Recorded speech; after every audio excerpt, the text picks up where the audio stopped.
Hello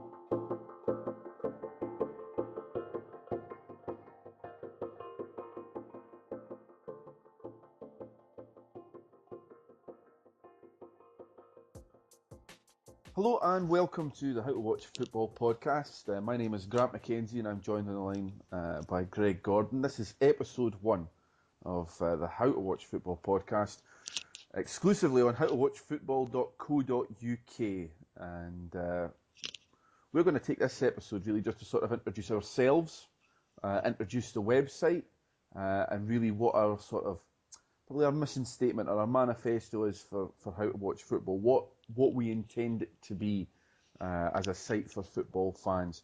So Greg, let's get right into it then. If you can sum it up for us, what do you see as the mission for How to Watch Football? Well, my background as a scout, as I suppose people will know if they've read through the site, and I've always felt that there was a real gap in terms of people's understanding between the very broad brush understanding that you find in football highlights programs to sometimes the quite arcane kind of tactical discussions which have become the kind of norm in online forums and things like that. But actually, I think in most cases, they missed their mark somewhat. You know, they're either far too general or far too specific, and really, there's a hidden game of football that exists between those extremes, and I think it's that area that I'd specifically like to mine, point out little things that are of interest, things that are of interest off the field that suggest, you know, that there's a hidden game of football out there, and it's really the hidden game of football I think I'd like to bring to the fore. Yeah, and of course the sort of tagline that we had, that we have for the site, is illuminating the beautiful game. So I think it rather succinctly sums up exactly what you've said there. Now, of course, as you've mentioned, if anybody's been on the site and they'll maybe have had a look at some of the articles already, one of the top ones, and it's deliberately put at the top because we've just freshly launched, and it really tries to communicate that what How to Watch Football is all about, and it's what every football fan should know. And one of the things that when you wrote it, of course, and the start of the article is firstly two seemingly contradictory statements. Football is a simple game played by complex people. Football is a complex game played by simple people. And I think again that's just sort of really sets the stall out for what we're intending to do. Yes, I think so. I think the problem with football is, as it exists in the mainstream, is that it exists as a series of stereotypes. Footballers are either exceptionally stupid individuals or they're exceptionally, as with some of the managers, pseudo intellectuals of some kind. But I think that the reality of it, the humanity of football, is the thing that is so interesting about the game. How it brings people together, what is actually occurring in the games, what actually exists behind the headlines. I think that's where football to me is at its most kind of charming, most engaging, whatever you might say.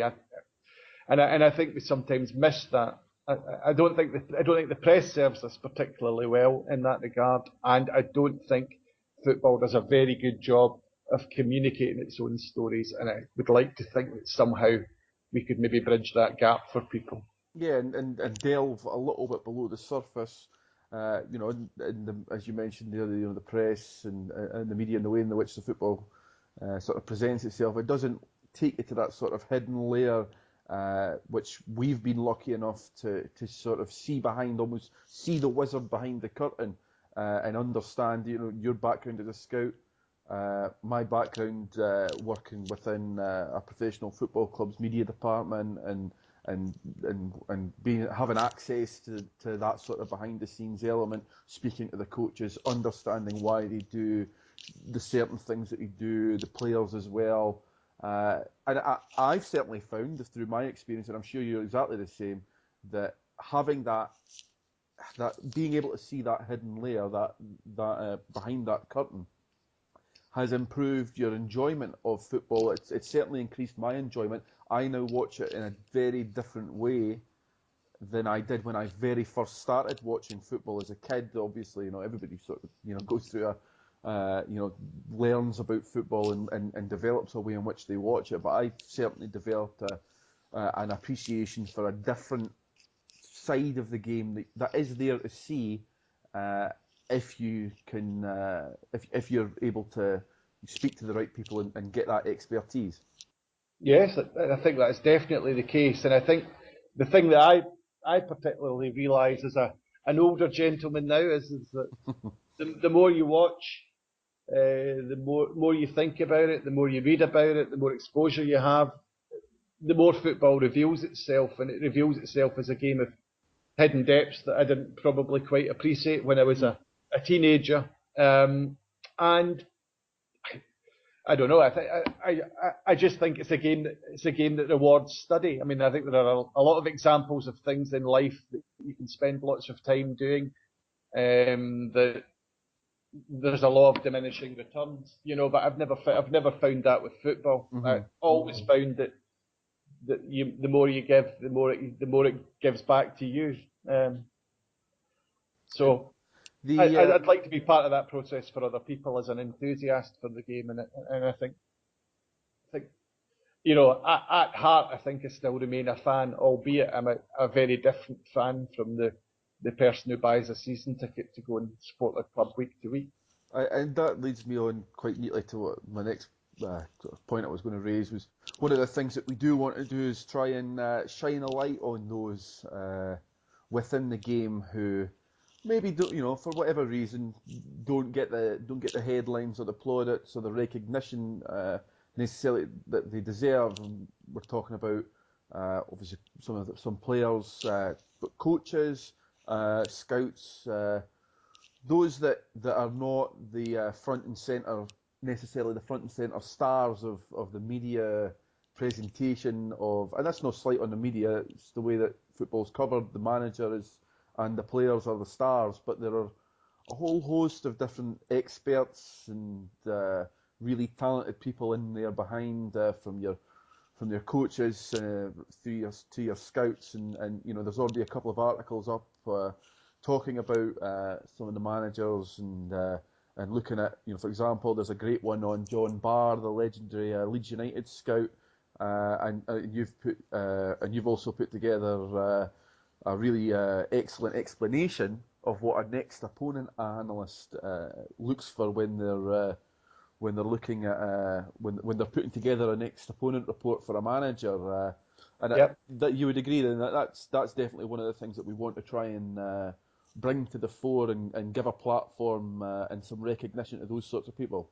Well, I think so. And if we go to the John Barr article in particular, I mean, you've described him as a legendary scout, but I mean, I think until I discovered these old notebooks just as a lucky coincidence, really, of spending some time with one of his relatives, you wouldn't be considered as legendary. I mean, his generation within the game, the people that knew him were all dying out, and a new generation had no idea who he was. I mean, when I was initially researching an article on John Barr for the Sunday Times, which would have been early 2000 or so, I think, I spoke to George Graham, who was then the manager of Leeds. I don't know if the times match up there.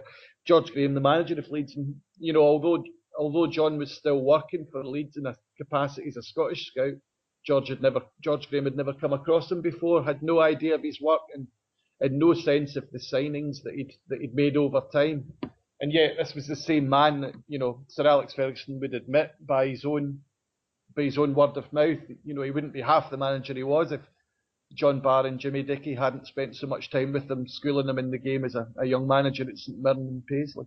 Yeah, but I've got that article in front of me here, and you just see some of the players that John Barr had a role in bringing to Leeds: Billy Bremner, Peter Lorimer, McQueen, Jordan, the Gray brothers. It's not an overestimation of his impact and his ability, and it's exactly those sorts of stories that I think in How to Watch Football we want to try and get across, isn't it? Yes, I think so. I think there are lots of people who are really unsung heroes in it, and I think there's enough coverage of the phenomenons, Ronaldo, Lionel Messi, all the names, and the, Barcelona, su- Real the Madrid. and the superstar managers and things like that as well. And I think that's quite a neat sort of role for us to play to try and give a little bit of the limelight to those that don't necessarily get it all the time. One of the other things, of course, that we will be doing is we will be sharing our opinions on football in general, and both you and I have got similar views and differing views on certain things. Srinivas Patluri, who of course works as one of the founders alongside yourself and myself of the How to Watch Football website, he's given his opinion on his analysis on the example of Moneyball ever winning the Premier League title. Srinivas being based out in America, he has maybe a little bit more of a working knowledge of exactly what Moneyball was for the Oakland Athletics under Billy Beane, and how it could potentially replicate itself in football. So there's going to be a mixture of features looking at likes of John Barr. We've got some on Bobby Robson, and you've got some memories of Maradona that you're sharing, and there's also the analysis of all different types of things. So it's really going to be there's going to be a variety of different styles of articles, but very much in the kind of we're not going to be breaking the news or anything like that. That's not our role, is it? Unless I get some really fantastic transfer news I can share with you, which believe it or not, may happen from time to time. Well, we'll certainly look to. Yeah, we'd be foolish not to, I suppose, if we were in a position to break some news on that. But certainly in the main, we're going to be analysing. I'm looking at the home pages now. We've got articles on, as I mentioned earlier, Sir Bobby Robson, Sir Alex Ferguson. What is the difference between the false nine, a number 10, and 9.5, the sort of front six specialists, your opponent, a rapport that you explain to us what it is that you actually look for when you're doing these. Is analysis and opinion on FIFA and Mark van Basten's rule changes that they want to bring in as his technical director at FIFA. Things about referees' decisions and players protesting, and all different. There's a plethora of different types of articles. It should keep everybody busy, and of course we will be coming to you with a regular podcast as well. This is obviously episode 1. We will link this in the What Every Football Fan Should Know page. So if you've come to the podcast through that, that will be something that we'll look to do when we have pieces that we want to maybe expand on and sort of have a conversation, because you and I do have sometimes some differing opinions. So there'll be some interesting debates that we Yes. there'll be some interesting debates that we can look to have. I know that you've recently written something about fans, I read it earlier on. I'm not going to give away too much, but certainly my background I come from, as well as having worked within the football club's media department. I have been in the fan representation arena, a thankless task in many ways, Yes. a wholly misunderstood task in a even more ways, but one I still feel very strongly about. I have my very distinct sort of views on it. I'm not, I'm not marching down the streets protesting that every club should be fan owned or anything like that. But I do still have, I have we have maybe some slightly differing views on that, and I don't want to go too much because there's probably a podcast in this to There come, is. and There is. Don't spoil the punchline. well, maybe we'll give this. Maybe we'll make it episode 2 once we've published an article each on the sort of that aspect of things. We can maybe come to a debate in episode 2 of the How to Watch Football podcast. That gives us something to look forward to, something to keep everybody interested in coming back. Of course, we are on all the social media channels as well, so you'll be able to find us on Facebook, and you just search How to Watch Football. The URL actually for the How to Watch Football Facebook page is facebook.com/HTWFootball, and Twitter it's the same. It's twitter.com/HTWFootball, so you can get us at HTWFootball, and we are of course as well on Google Plus. You'll be able to find us. Just search for the How to Watch Football, or follow the links that are on the How to Watch Football website, howtowatchfootball.co.uk. So it's we've put, it's been months of work, Greg, mainly for Srinavis. So if you're listening, Srinavis, thank you very much for all your hard work on building the fantastic website that we've now got, and we're delighted now to really get it to this stage where we're finally launching into the wide blue yonder, Greg. Yep. All we really need now is some interesting and constructive feedback from you, the audience, as you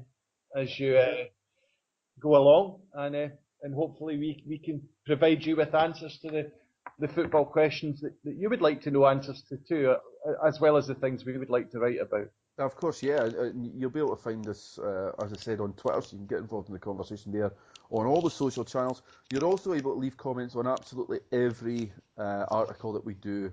The comments just at the end of the article, you can just leave your comments, continue the debate, give us some ideas of points of view that maybe we've missed. We really do want to make it as interactive as possible.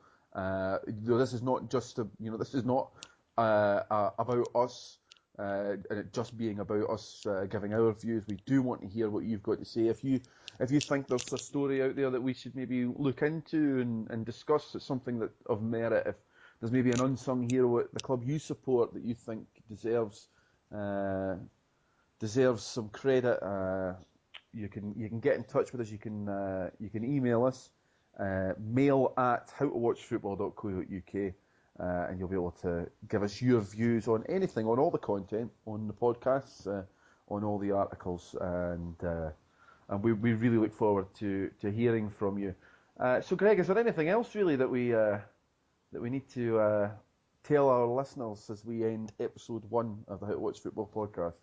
No, for the moment I'd like to remain cool and enigmatic because I don't want to give too much away. But there's lots of things coming, and if you have enjoyed what you've read and heard so far, then please stick with us because I think it's going to be an exciting journey.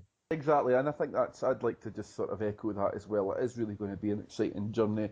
We are very, very excited to be finally launching this and to see where this journey goes. We've got some exciting plans, as Greg says.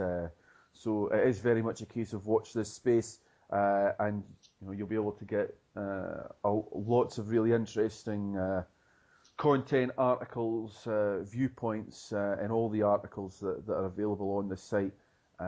Really, I suppose I really couldn't say that there's a better way to spend 10 or 15 minutes, 5 to 10, 15 minutes or hours that you could lose in the How to Watch Football site at howtowatchfootball.co.uk. So, Greg, thank you very much, and thank you. I will see you back again for episode 2, where it looks as if we've set our stall out that it's going to be a discussion on the role of fans. Yes, the thorny issue of fans. The thorny issue of fans, of which we're both in a position to give some differing views, but also maybe some interesting insight as well from our respective past lives and current lives and positions.